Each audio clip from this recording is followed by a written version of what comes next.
Oh, well, hello guys. You see here checking in for Light Rumors, which is a rumors news website based on or working with the Light's L16 camera. At now, I suppose when they will have more cameras, then we will have more rumors and so on. So if you're watching this live, feel free to comment and ask any questions. I'm just a guy just like you. I don't know anything more about Light than you, but there are some exciting times ahead us. And oh, also sorry for my English. It's actually my third language also, so I'm not the best at it.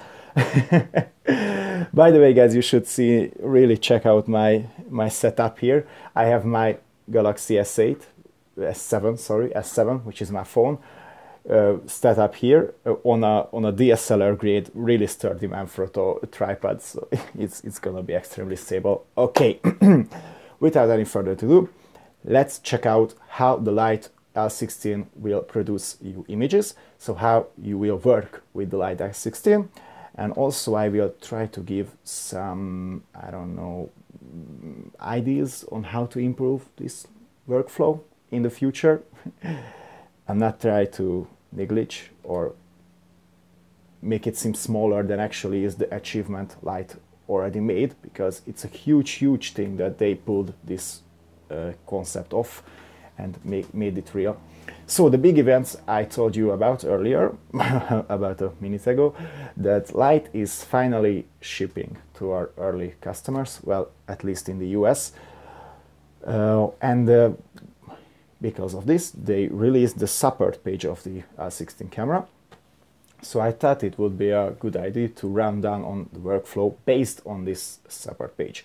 So first of all, the workflow, first thing in the workflow is to take a picture. So how to you take a picture with the L16? Well, you have two ways to take pictures on the camera. One is the easier one, it's the auto mode, and also you have a more advanced one, the manual mode, which isn't exactly manual. You will not have all the controls you used to in your normal camera, but you will have more controls than in auto.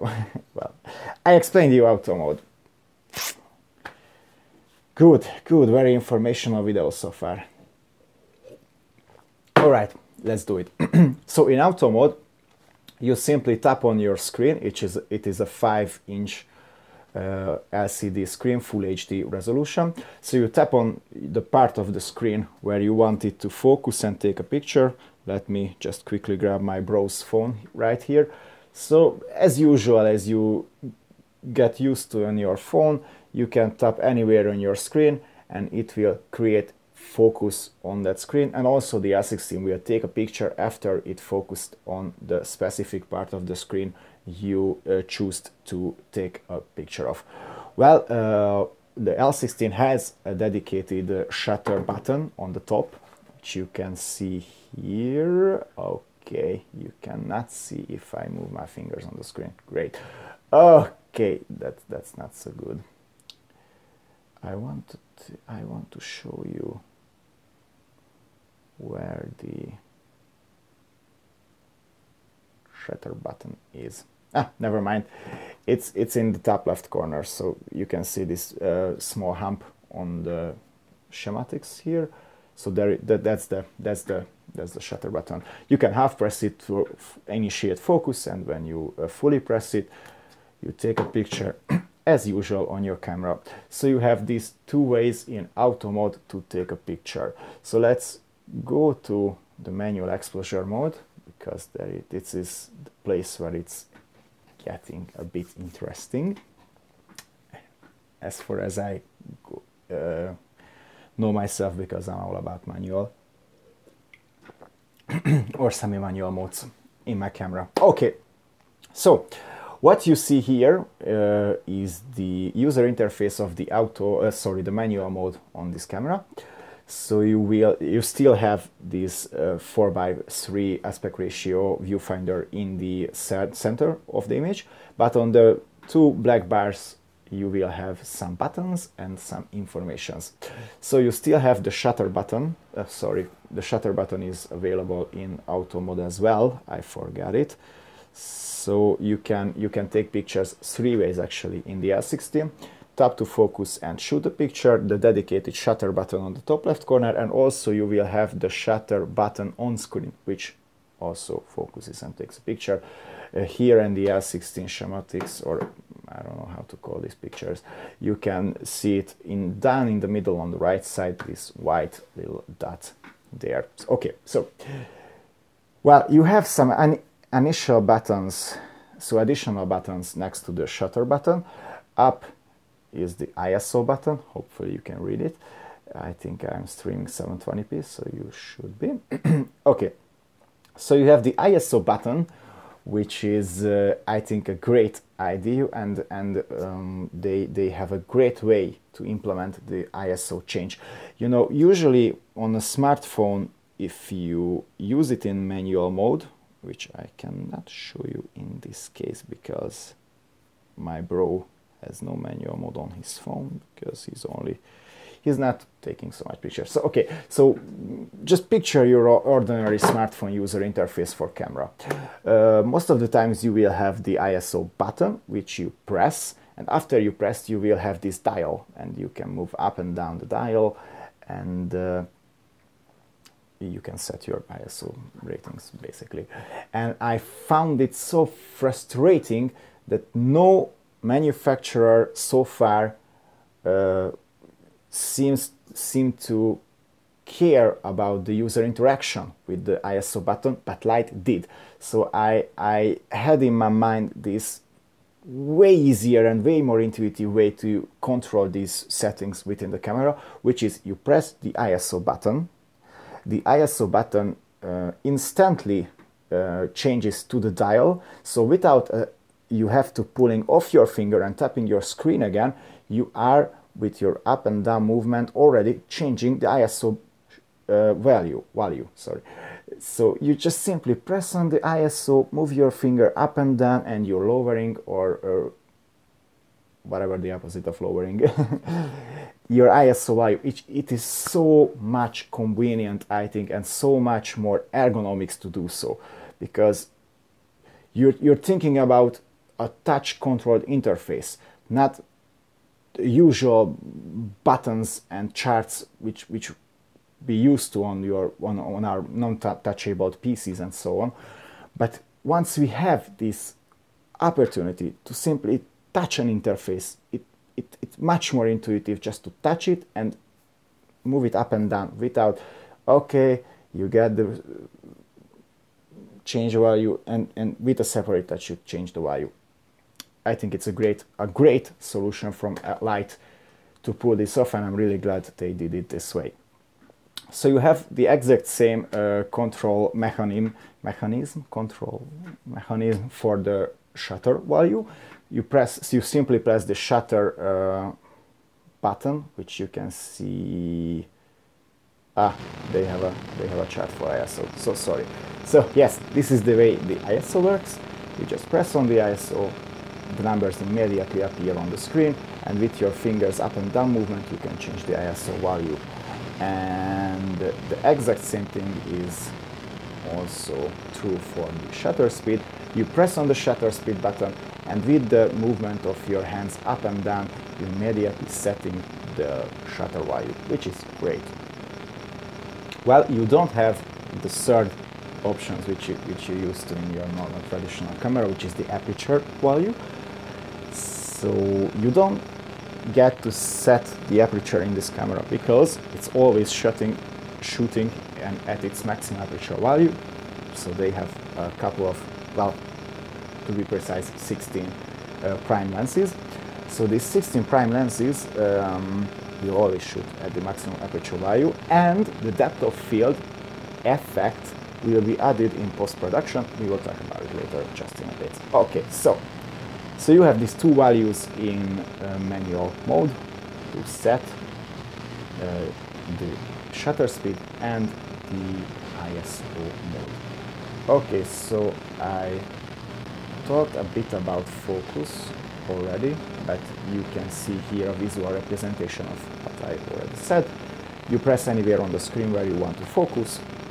This little circle will appear. It will have some sort of animation, and once the circle turns blue, it will mean that you achieved focus. Well, the lenses are not autofocus lenses themselves. The autofocus is achieved by changing the mirror's degree to the camera. So you know the actual lenses and the sensor in the Light16, well, except the 27mm ones. So the 70 and the 150mm lenses are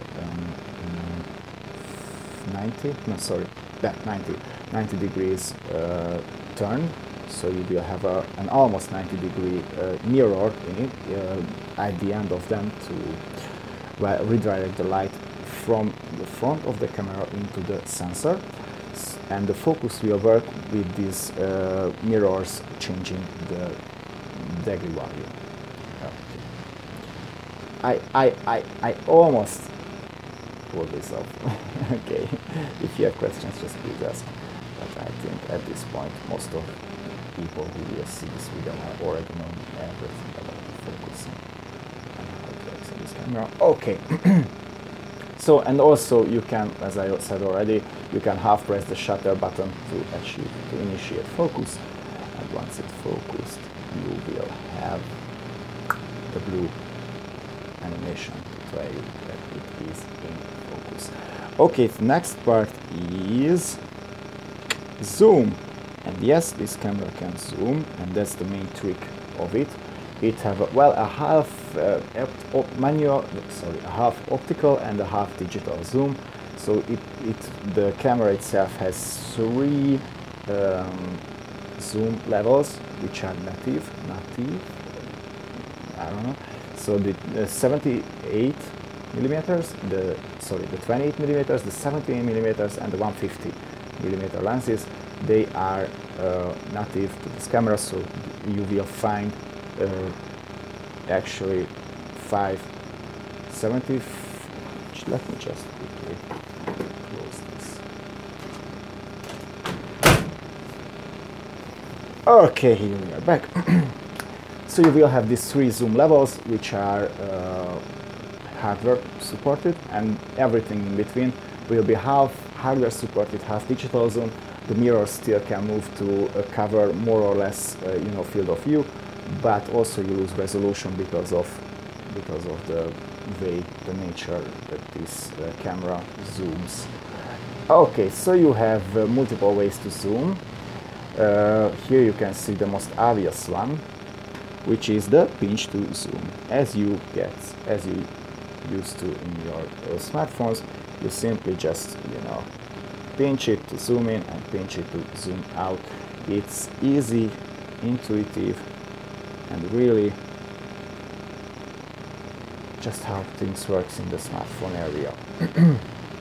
You have 1 or 2 more ways to zoom. I'm not sure about this. I talked about it with Mitch, and he isn't sure it as well. So what you see here, right next to the screen at the upper corner, there are, in the schematics, there are 2 tiny buttons next to each other. On the beta hardware, they used to be a zoom rockers. Right would mean plus and left would mean minus. So zoom in and zoom out. Nowhere in the final released support page there is written that there are zoom rockers. So we don't know. It's still on the schematics, so it's still on the picture, but they did not specify it as zoom rockers. So we don't know. But what we do know for sure is this this way to zoom, which I'm showing you right now on the screen. It's a tap and hold movement, which I think could be a bit confusing. So what he says, what the support page says here, that you can also zoom in your Light16 with long pressing the screen and moving your fingers up and down.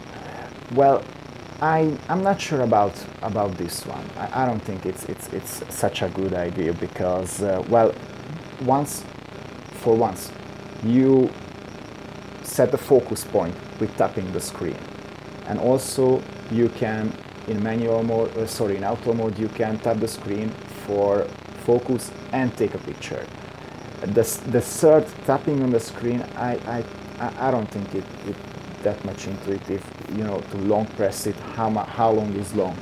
And so once you long pressed it, the same circle will appear, and it will turn to blue, just like when you pulled focus with it. So okay, the basic idea here is to you long press the screen and you move your fingers up and down, just like with the ISO or shutter dial, and with this up and down movement you can also zoom your camera.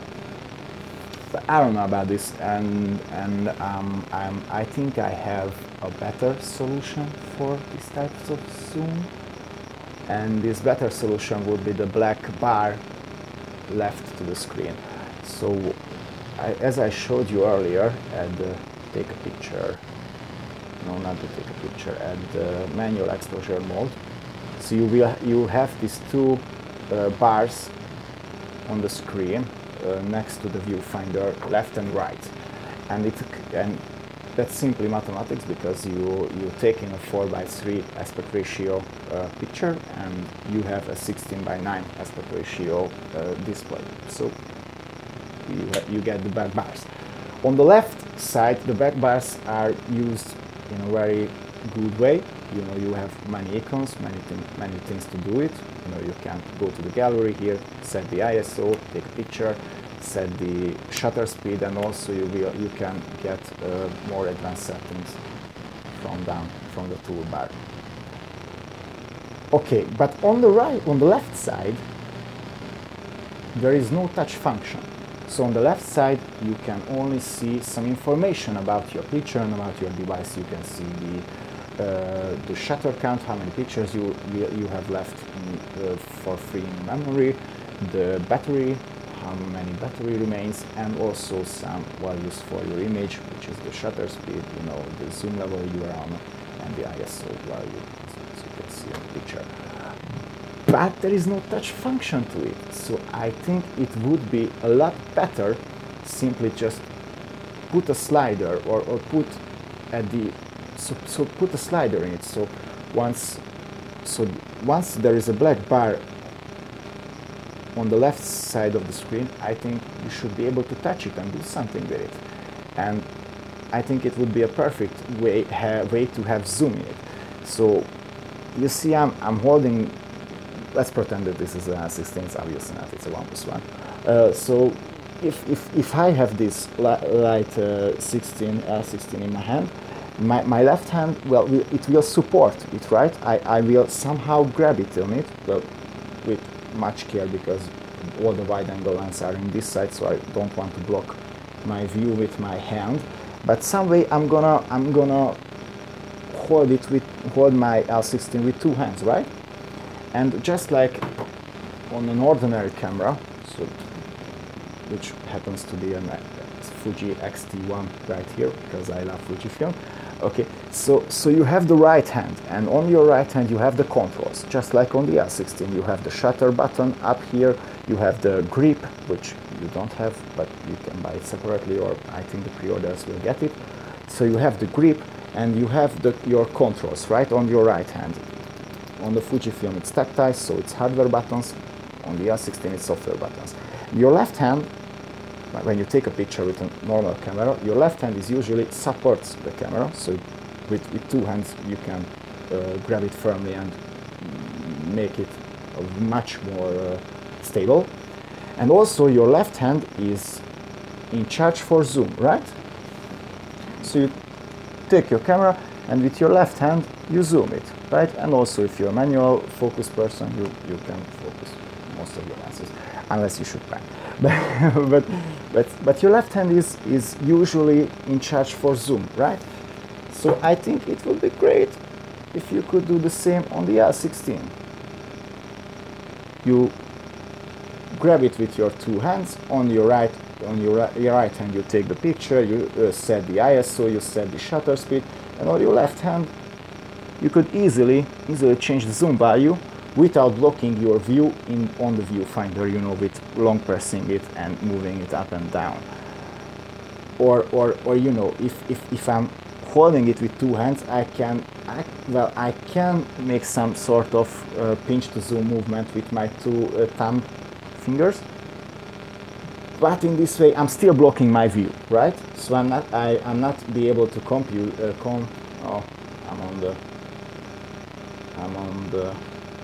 Well, doesn't matter. So I can still make my zoom movement, but I'm blocking my view, and also I need two of my thumbs, so I'm not be able to take a picture with the on-screen button. I'm not able to change my ISO value or my shutter speed value in a quick speed, right? But if I have the slider on the left hand, which I'm talked about, then I can just with this one little thumb, left thumb, I could be zooming in and out, and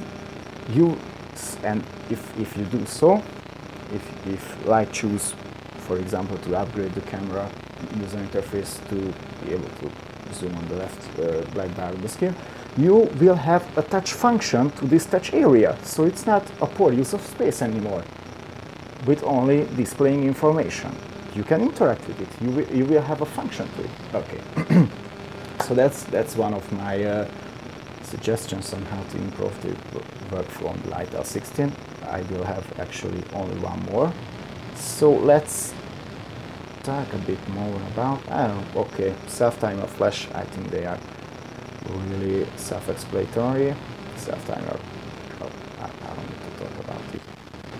Okay, one thing I think I need to mention in the flash area is that the Light16 has a built-in two-tone LED flash, which you see in your most iPhones and recent Android phones as well. It does not support any external flashes, so well, first of all, you will not get any hot shoe, but I don't think they will be able to add any hot shoe function with, you know, USB-C or some external device, because the way it shoots with electronic shutter, and electronic shutter does not work well with Xenon or, well, usual high-speed flashes. Okay. You can display grids on your screen. Well, as far as I see right here, you will have only two grids. Well, at start you have the rule of thirds and the golden ratio, which is fine, you know, most of the time. For example, me, I'm using the rule of thirds, so no complaints here. Okay. So once you took your pictures, you can view them and you can organize them. For this, you will have an app on your Light16. So the Light16 runs on Android. I don't know if you can download your own applications to it, for example, Instagram or Snapseed or VSCO. I don't know about that. But the Light camera itself is just an application within Android. That's just the way it works. It's not good, not bad. They choose to do it so. Okay, I think the startup time will be slower than most usual cameras. You know, most modern digital mirrorless cameras or DSLRs, you press the power on button and within, I don't know, 2 seconds you'll be able to take a picture.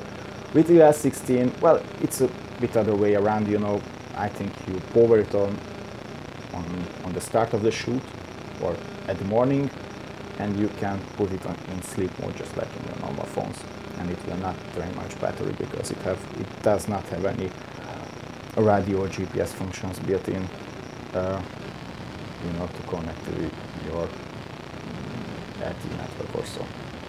So you will have this gallery app which will show you your existing pictures. These are only thumbnails, so they are only showing you one sensor's information, so it's not the computational image just yet. It's just like your ordinary smartphone picture. All the information comes from one sensor, it will give you one perspective and just no computational imaging is going on just now. Most of the computational imaging and the best pictures can't even be made in camera just now. You will need to use a separate program to it, which is only available for Macs and Windows at this moment, called Lumen, I guess. Yes, Lumen. But you can still make some pictures within the camera. Let's just show it to you guys. Okay, so as you see, once you scroll through your thumbnail pictures and you find some images you want a better version of it, you can develop it in the camera, which, well, it will give you a halfway decent. Sorry, okay, it's better. Okay, so it will give you a halfway decent, I think a halfway cool result. It will combine 5 to 10, some cases more than 10 images, but it will not give you any depth information. You will get the usual benefits of a computational camera, like in iPhone or the Huawei or the Honor phones, or just like that. So you will get more light, less noise, because they can computationally even out the 5-6 images with the noise. The noise will disappear. So you will have the better noise, the better dynamic range, and the better resolution, but you will not have the depth of field effect, which is, I think, this camera is so famous for. For that effect, you will need to head to the Lumen, which is, which is just like I said, it's a desktop class application, so it will still need a Windows or a Mac to do so. You can see here the okay, so now, sorry, I'm a bit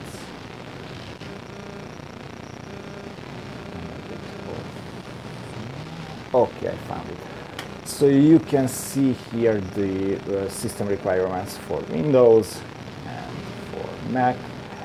I think these are a bit too much. Well, I know that creating depth map and creating all the computational image from 10 different shots will take a lot of power. So we already know about that. I still think it's a bit too much most of the times.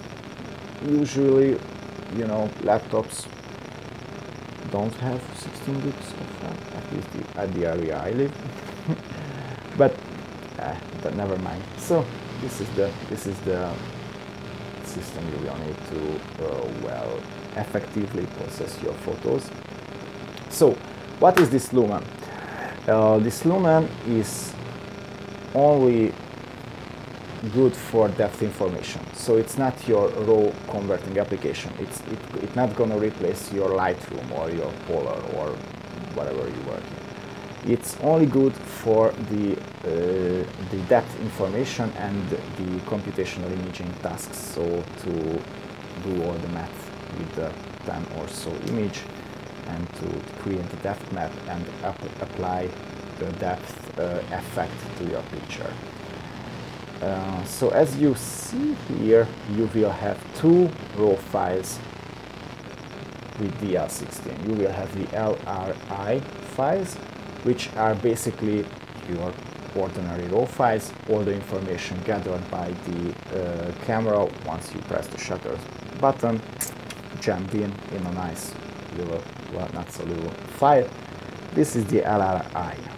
And you will have, after you put it through the Lumen, you will have the LRIS file, which will have the depth information.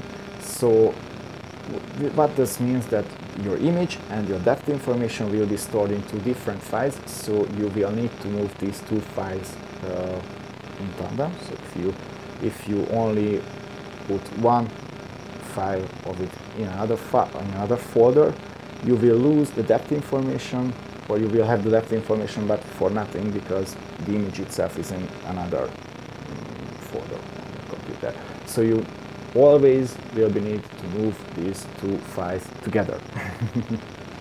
Okay, but you can merge these two information together with the raw information and output one single JPEG file. If you find it everything else, you just needed the depth information, or you can create a DNG file, which is an open raw standard file from Adobe, to process it later in your Lightroom or on your whatever editing software you have. Polar, please, support Light16. Okay, thank you. Alright, so, but how do you work in Lumen? That's the interesting task here, because we are talking about now the Light16 workflow. You know, we talked about how to shoot a picture, how to set your manual settings, how to zoom. So we are getting through. We're nearly the end. Okay. So this is your Lumen workplace. So this is your Lumen workplace.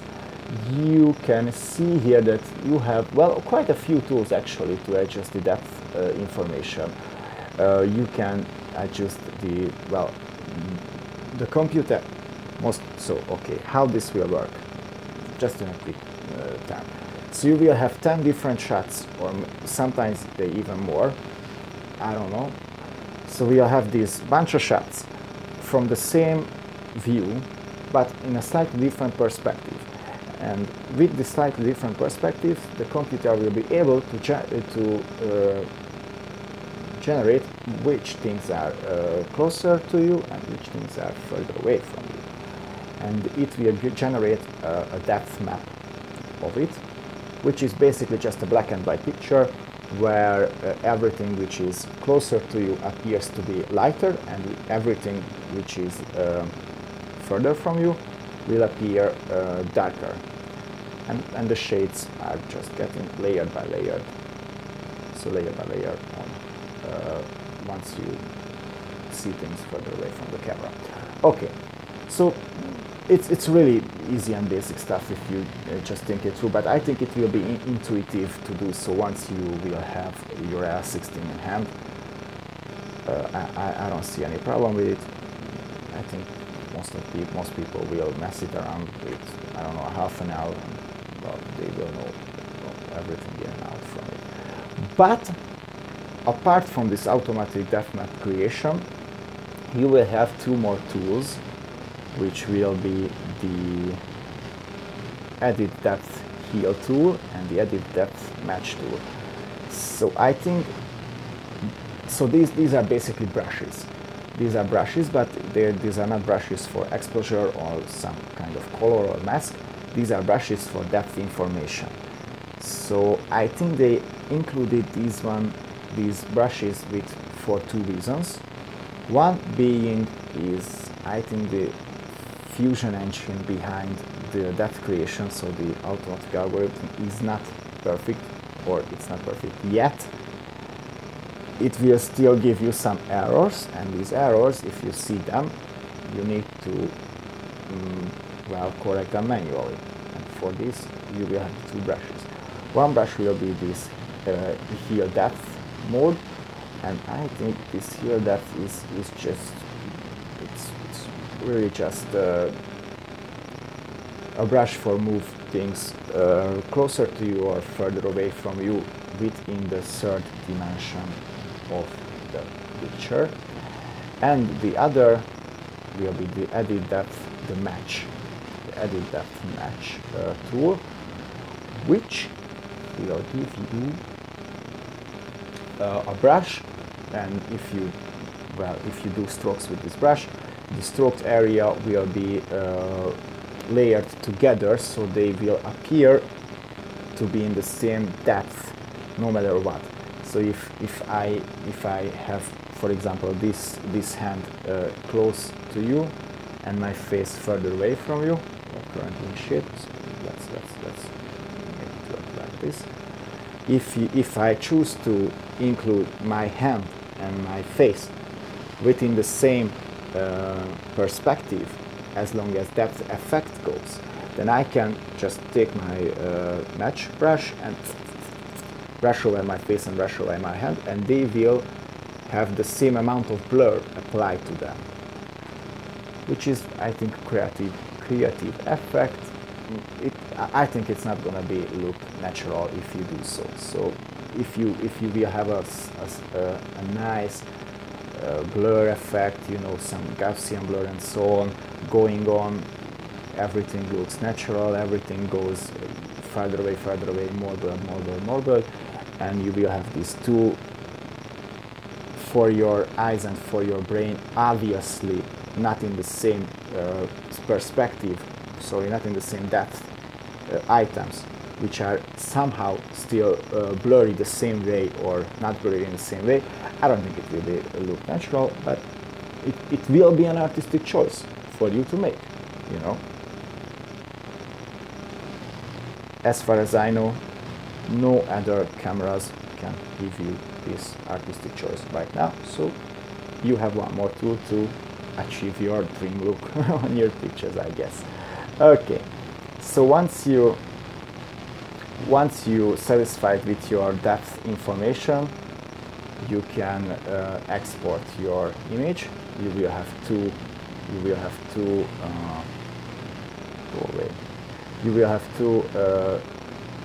types of image you can export. It's your ordinary JPEG. If you don't want to do any crazy edits after you added your aperture value and your depth information and, you know, depth blur, you can simply just create a JPEG image and go directly to share or do some minor touches in your, I don't know, Snapseed or some pixel art or so. But you will have the more advanced DNG file, which is a raw file. So, well, as I said earlier, it's an open Adobe standard file. So it will be a DNG file. It will store a lot more information, a lot more dynamic range, a lot more sharpness, and a lot more room for you to post-process your image. And remember, once you exported your DNG file, it will have all the information stored and all your settings unchangeable that you used to on your current cameras. You will have the ISO value burnt in, obviously. You will have your shutter speed value burnt in, still obviously. And you will have your depth information, so your aperture settings burnt in. So after you exported your DNG file, you will not be able to change your depth information. So you need to get it right in the first place, or you will have to open up your Luna,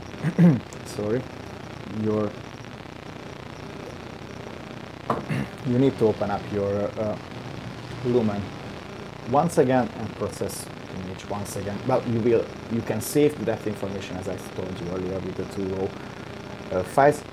But if you want to make change, you will need to hop back to Luna. Sorry, what is this called again? Lumen. So you will need to jump back to Lumen to do so, which is the exact reason why I told you earlier that I have two suggestions to improve the Light16's workflow. And this will be my second and last suggestion. Well, as far as you know, today's go.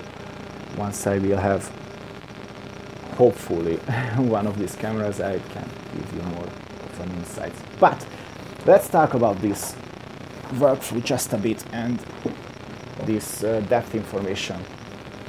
So right now, what Light did with this external Windows application to set your aperture value is not the optimal choice, and they know that, but they simply cannot do it better. what Light did with the L16 is an amazing performance. It is, well, I think it's on par with the first iPhone or something like that. They developed software, they developed hardware, they developed optics, they developed the whole concept, they developed even custom chips to operate the 10 or 16 sensors simultaneously. So it's an amazing work they did, but they still not have the raw computational power within a form factor, with the small device form factor, to do the whole depth information creating and adjusting within the phone. But they will have it. They certainly will have it. Maybe not in the Mark II version, but I think the Mark III version would be a logical way and a logical expectation for it. So once you will have the computational power within your phone, and remember, they can, for these types of depth map creation and computational imaging, they can custom build hardware. So once they are not relied on general purpose CPUs, general purpose GPUs, and general purpose RAM and so on, all your PC parts, the system requirements for these types of computational work will go down drastically. So once they don't need an Intel CPU and an NVIDIA GPU or a Radeon GPU to do these types of calculations, they can reduce the amount of power, the hardware power needed, by a bunch, by a lot. So once they custom purpose build hardware for these types of calculations, the depth map and the image averaging and so on, they can include it within the L16. And once we pass this line, then I will think we will have a great all-in-one device. And how will it work? Well, as far as I know, as far as I guess, because it's just guesswork right now, this is my second suggestion on how to improve the L16's workflow.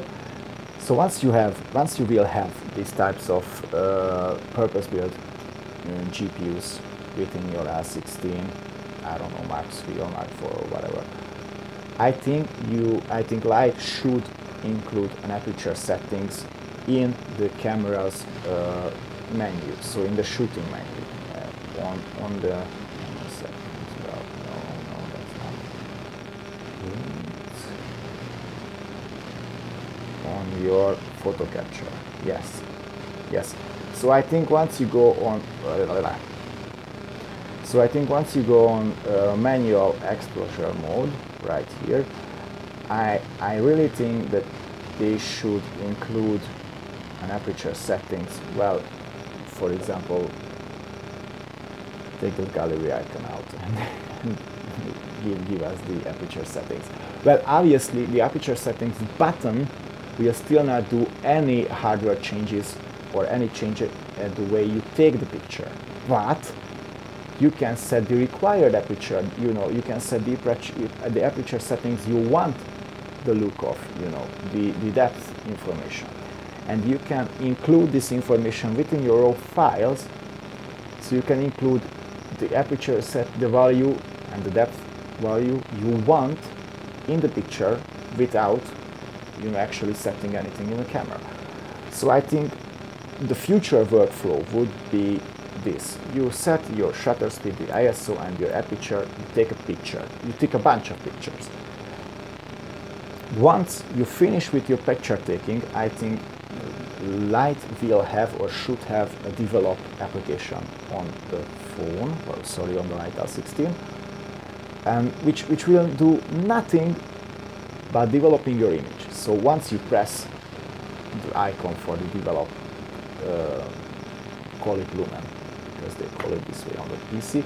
So once you press lumen icon on your Light16, it will search through all your images, and it should create you the final, so full resolution image with the depth map included, and also the depth effect applied to the image on the required aperture value, which you set while you took the picture. I think it would be the best way, because once you have the purpose-built hardware, as I said, it would require a lot less power, and it could be done in a lot quicker way than importing your pictures and do all the calculations on your PC.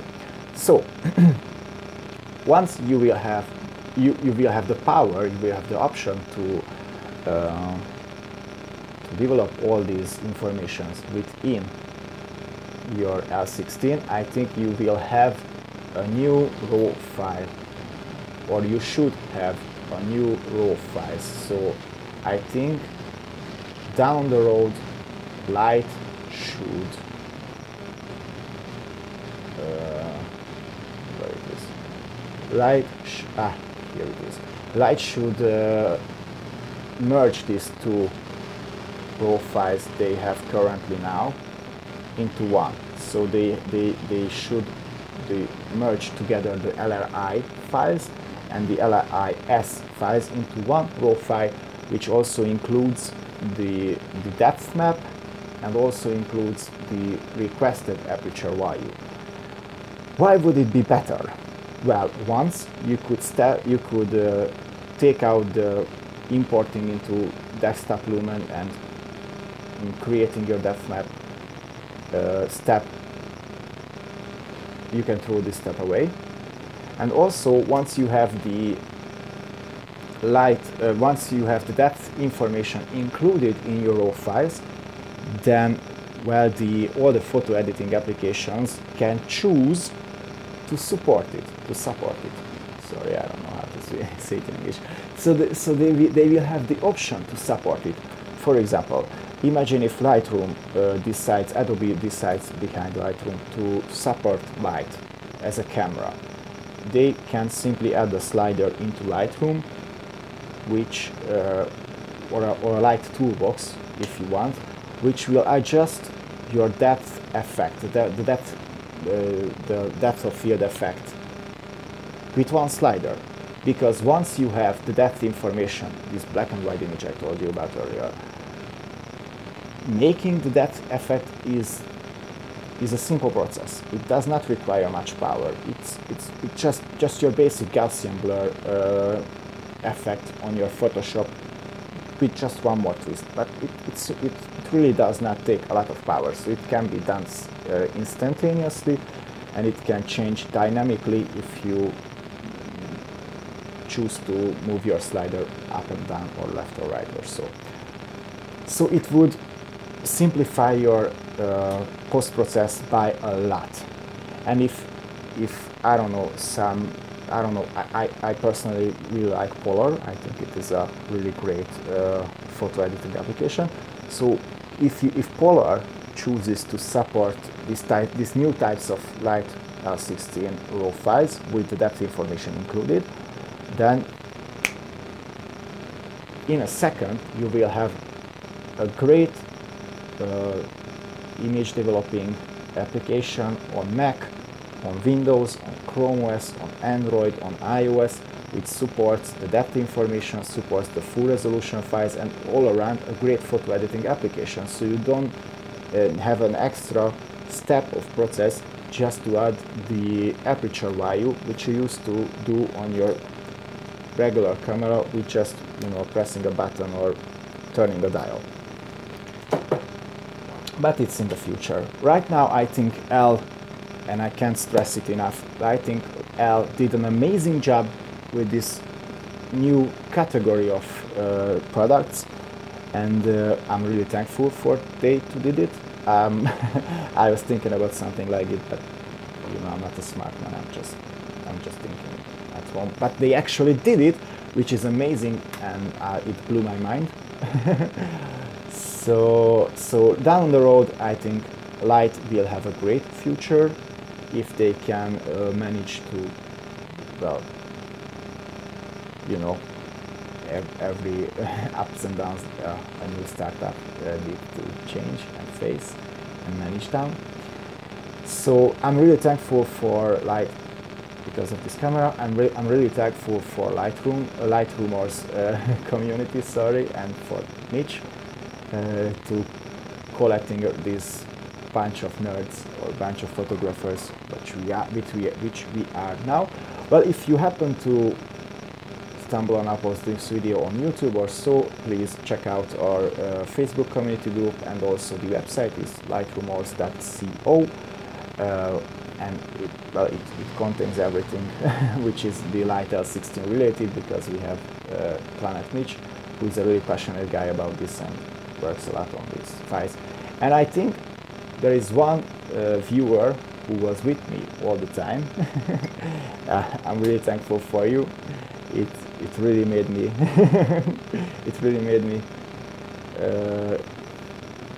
the feel that I'm speaking to someone, not just to my camera. So thank you, one viewer, to be with me all this time. Thank you for watching, and I guess once we know more about the L16 or more about the next cameras, you will see from me a lot more. Until then, have a nice day and bye bye. No, I just need to figure out how to close this stream. Oh, I got it. Bye bye.